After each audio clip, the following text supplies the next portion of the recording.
Welcome to the Human Capital Innovations Podcast, your go-to source for personal, professional, and organizational growth and development. We hope you tune in often for all things people management, organizational development and change, organizational leadership, and social impact related. Maximize your personal and organizational potential with Human Capital Innovations Podcast.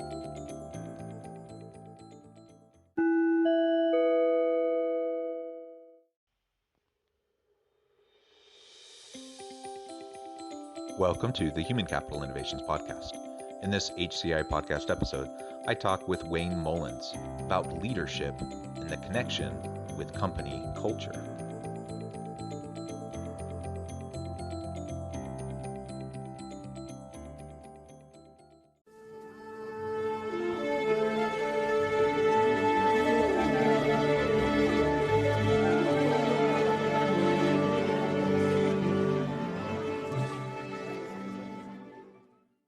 Wayne Mullins, welcome to the Human Capital Innovations Podcast.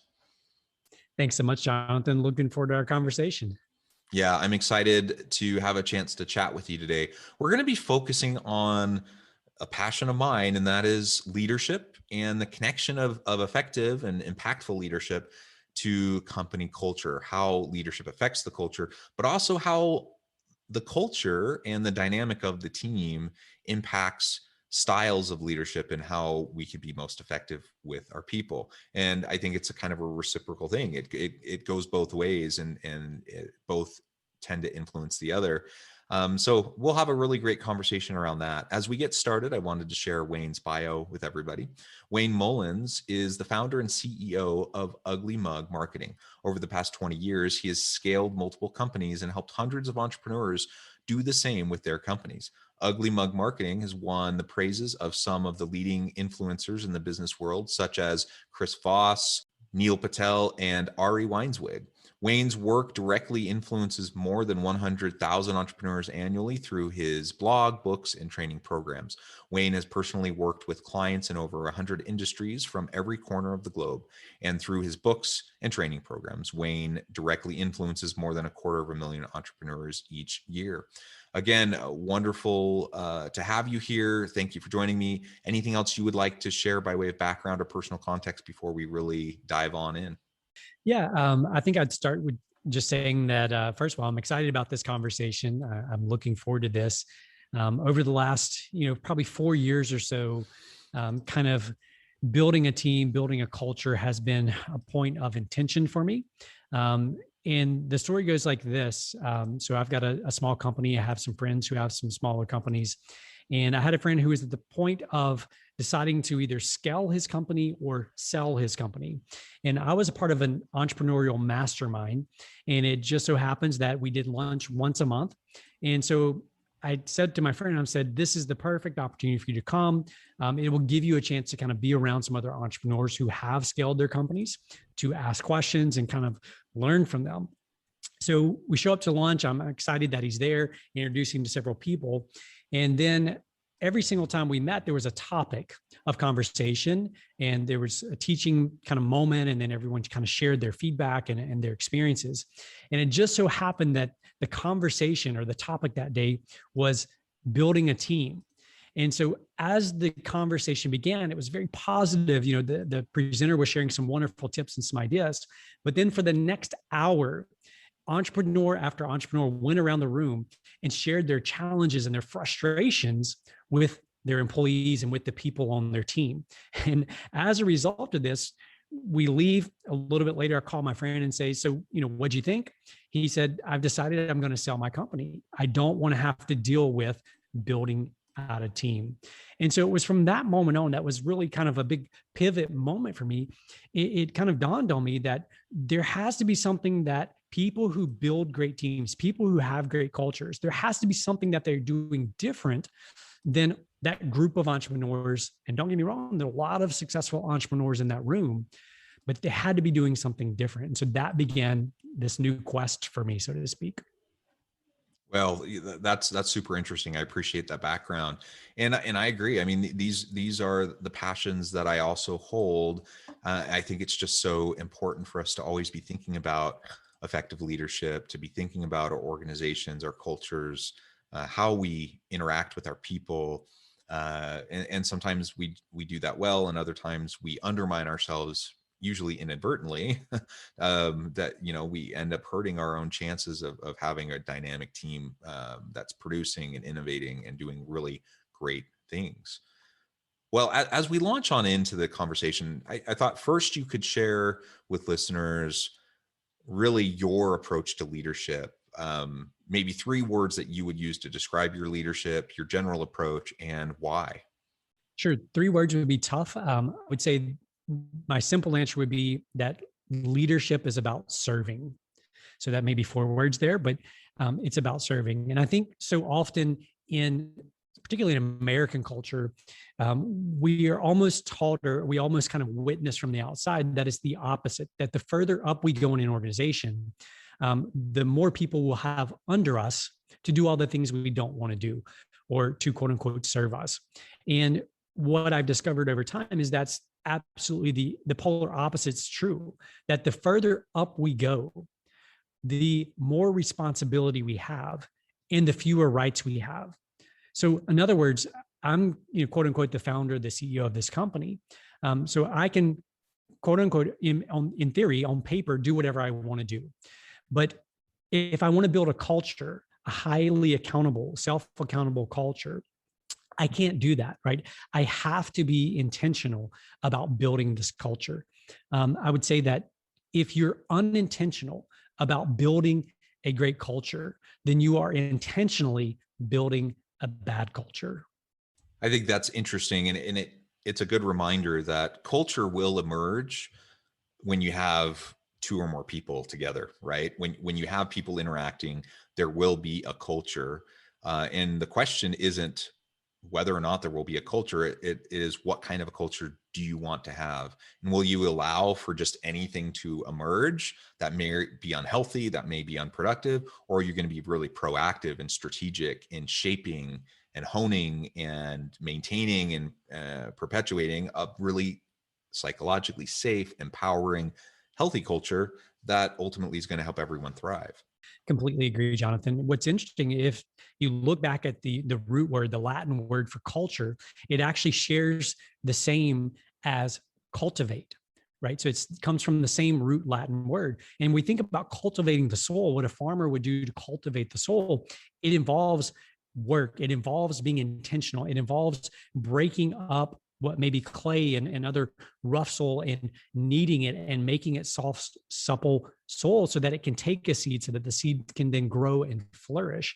And I think when we think about our culture and we think about our teams and the people that we lead, I think that we often pass culture over as kind of this ethereal, the super soft thing that one day we'll get to culture, right? One day when we have all the money that Google has, or when we have all the money that, name the famous startup who's got the cool napping pods and all these other things, we'll get to culture then. But the reality is all of those things that we often associate with culture, so our great culture, so the kitchen, the fully stocked kitchen, the napping pods, whatever all these things are, those things are actually not necessarily part of the culture. They're often a byproduct of what is intended when they're creating the culture. And I think we can confuse those things. And when we do that, we do ourselves, we do our teams a disservice. Yeah, I think that's wonderful. I love the connection back to the Latin root. I think that's awesome. A great reminder, I think, for all of us as we consider the role of culture and how it connects with our own leadership styles, our own leadership approaches. Maybe you can speak now specifically to some of the things you're doing within your organization to create that kind of a dynamic culture through your leadership style, your approach, and your interactions with your people. Yeah, the first thing I'd say, Jonathan, is that all great leadership starts with the person in the mirror. The person that looks back at us in the mirror every single morning is always going to be the most difficult person we have to lead. But that is where leadership begins. We must first learn to lead ourselves, because if we want to have integrity in our leadership, if we want to have confidence in our leadership, we need to be able to learn to lead that person in the mirror. The second part of that, I think, that when we think about leadership, there's a few just kind of very tactical things or very practical things that help build a great positive culture. And one of those would be the difference between building trust and suspicion. Now, when I say that, most people are like, yeah, that's obvious. We can build trust or we can build suspicion. But what's not obvious is that we have to have these conversations, because just because people by default understand something, they don't necessarily translate that into their daily life. So let me give you a perfect example. When someone becomes a member of your team, there needs to be a conversation around building trust and suspicion. So every time you give your word or I give my word, there's a gap there. And in that gap is the ability to either build trust or suspicion. So Jonathan, if I come in every day to work, and let's say that one of our rules is we show up on time and we're prepared to work, and I'm supposed to be here at 8 o'clock. Well, I roll in at 8:05, 8:10, 8:20, whatever time I want to. I've now created some suspicion, right? So our expectations say we show up on time and ready to work, but yet Wayne's actions aren't living up to that expectation. So I've created suspicion amongst my team that I don't hold those expectations to be that important because I'm violating them myself. And I think often as leaders, if we're not careful, we give ourselves a pass.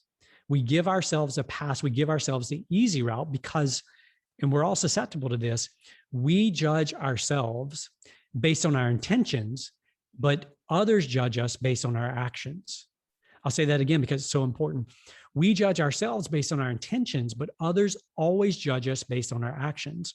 So I may have great intentions of showing up on time, but a kid may have gotten sick, or there may have been an accident on the interstate on my way here, right? My intentions were to be here on time. I'm judging myself based on that intention. But when I walk into the office and everyone else is already working and it's 8:05, right? I've communicated something completely different. And so, for me, leadership and building a culture begins with us. It begins, again, with that person that we look at in the mirror every day.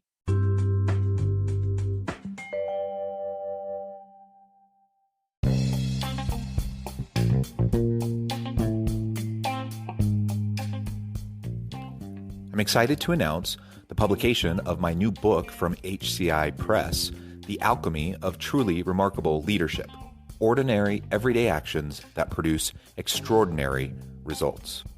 Consider how the nature of work has shifted over the past 50 years. With increased globalization, rapid technological advancement, and the shift in economic composition, the average job of today looks very different than the average job of 50 years ago. What will the jobs and organizations of tomorrow look like? Moreover, what does this all mean for organizational leaders? What are the core competencies and capabilities of organizations and their leadership that are prepared for continued disruption and geopolitical and socioeconomic shifts? Regardless of what the future holds, increasingly, leaders need to be socially minded, data-driven, decisive, champions of talent, and disruptors of the traditional notions of leadership, teams, organizations, and work. The Alchemy of Truly Remarkable Leadership will help you to explore your own leadership competencies and capabilities and consider ways to apply and implement them into your workplace and personal life.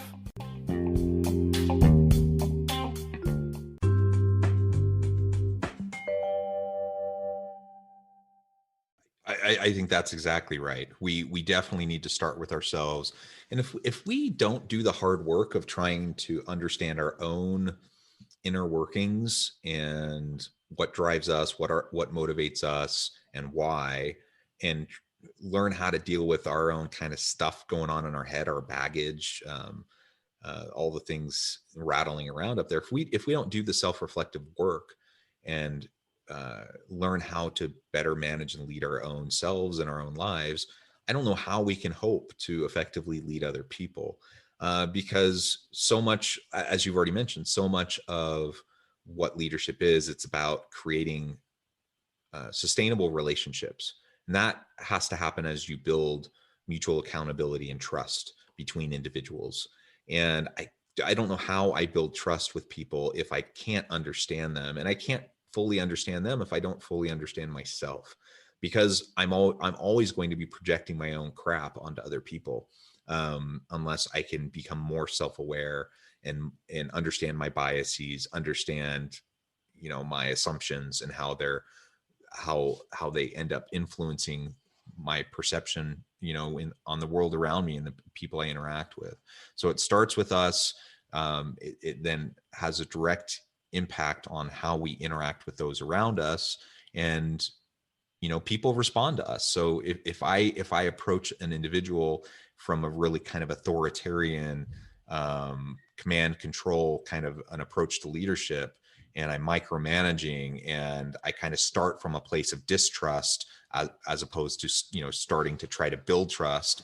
If I'm that way with my people, they're going to respond in a kind of a corollary kind of a way, and it's usually not going to be something that's going to disrupt the style that I'm taking. That doesn't mean they're not capable of being in an adult environment where I have expectations for them, and then they achieve those they live up to those expectations, and we develop trust over time.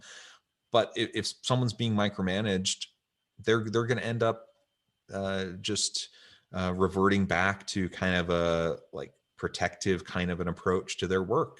And ultimately it's going to reinforce my idea that maybe they're not someone that takes initiative, or they're not someone who's willing to put themselves out there more. And it just becomes a self-fulfilling prophecy. So it has to start with us first. And then that can lead to better long-term sustainable relationships with our people. Yeah, absolutely. And, I think when it comes to, that trust or suspicion, I think that we all begin relationships, particularly on a team. We begin with the default of trust. We want to trust the people on our team. Hopefully that we've had some decision or some ability to help sculpt that team, shape that team.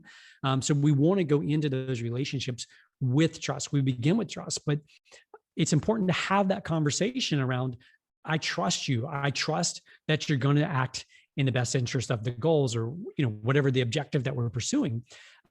But here's some ways that you can build suspicion, right? Here's some actions. Here's some tangible things that you could do that would start building suspicion around this relationship.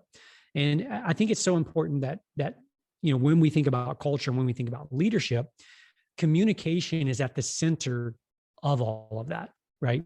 It's all about communication. And we get ourselves in trouble when we misinterpret or we misunderstand the difference between explicit communication and implicit communication or implied communication. All too often as leaders, I know I'm certainly guilty of this, we believe that we've explicitly explained something. In other words, this is what we're after. Here's the way we're going to pursue this thing, or here's the outcome that we're after. And come to find out a little bit later, we've really only implicitly explained all of the pieces and components are necessary. So one of the things that I often say is that if you find yourself frustrated, if you find yourself having to micromanage, chances are very good that you didn't explicitly communicate what was required. I think by and large, most people, the vast majority of people, want to show up every day and they want to do a good job. And so if something is not happening there, right, so they're not meeting those expectations, the first step is, again, like we've already talked about, to begin with us and say, okay, when furious, so I'm furious about the fact that things have gone off the tracks here, the results are not where we wanted them to be. When furious, get curious. Did I explain explicitly what we were after? Were they clear on the outcome that we were pursuing? And when you learn to analyze your communication through that lens, through the lens of explicit versus implicit, it removes a lot of that frustration. It removes this need to constantly micromanage because we've given them the outcome that we're after. We've set a very clear picture before them. And then we're able to remove ourselves, to get out of the way and let them run towards that progress or towards that direction. Yeah, I love that approach and the framing that you have there. I agree that ultimately, our role as a leader, the number one thing we can do is to try to develop the people around us. Once I'm in a leadership role, it's less about me being able to produce, me being able to, achieve, I'm as a leader, I'm not the one that's doing the work, right? As a leader, I'm the one that is overseeing and helping others do the work. I'm the one that's hopefully leaning on the expertise of the team.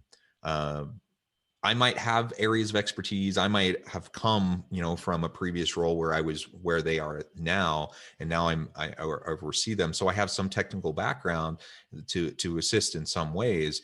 But largely, the higher up you go in an organization, the less specific expertise and knowledge you have about all the areas that you oversee.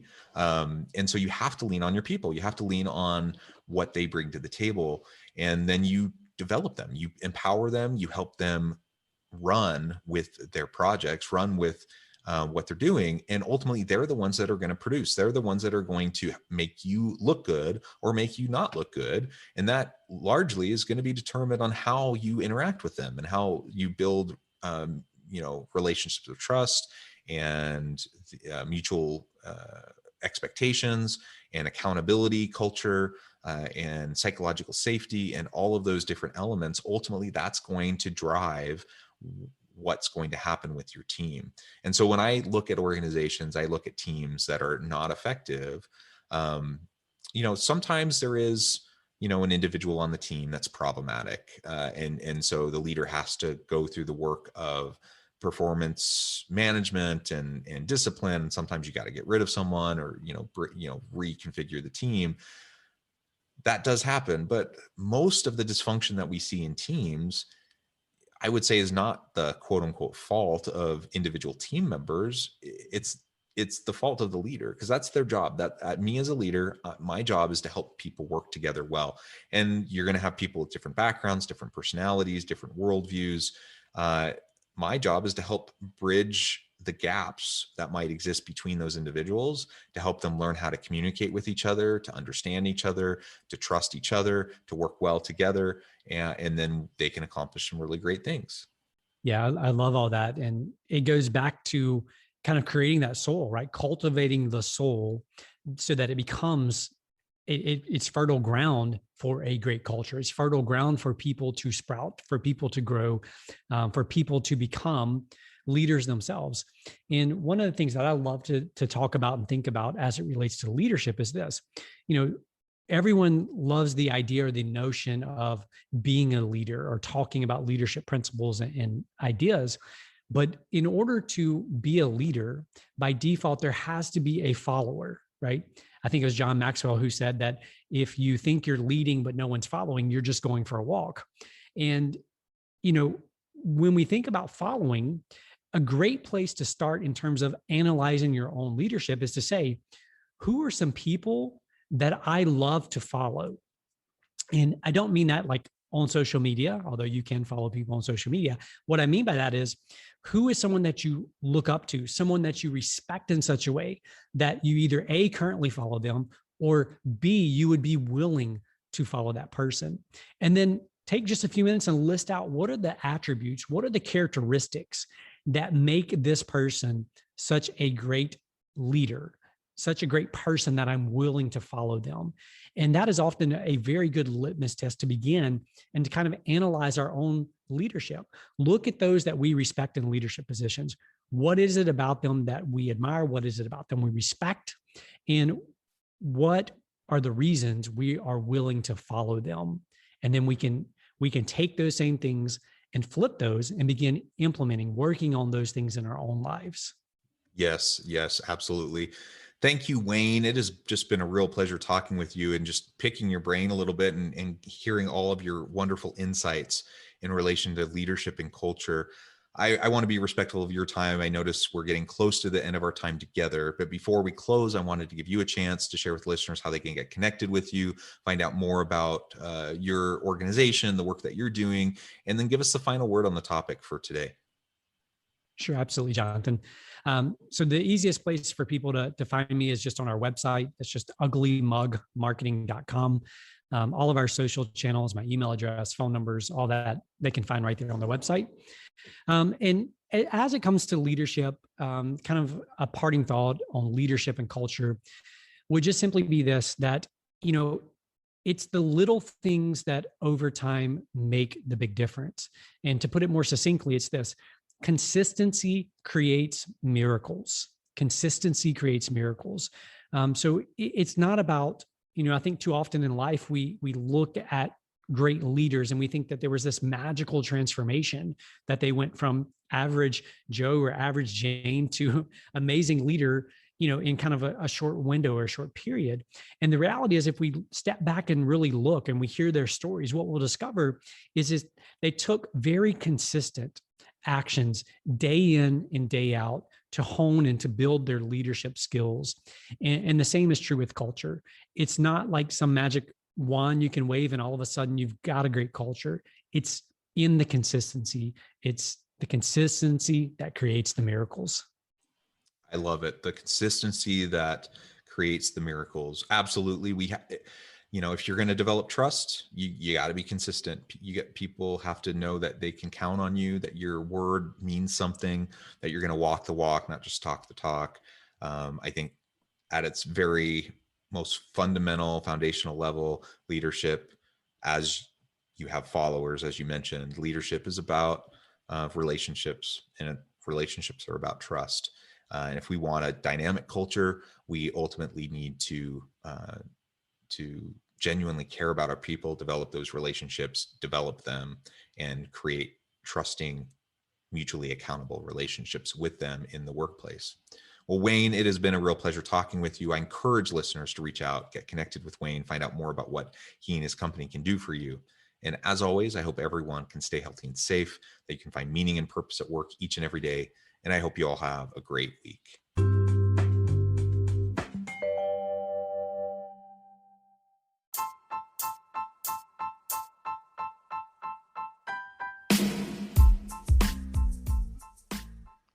We are excited about the launch of HCI's new magazine, Human Capital Leadership. Human Capital Leadership is a free, interactive e-magazine designed to help individuals, leaders, and organizations find innovative approaches to maximize their human capital potential. We will be publishing issues quarterly in August, November, February, and May. Check out the first issue and let us know what you think.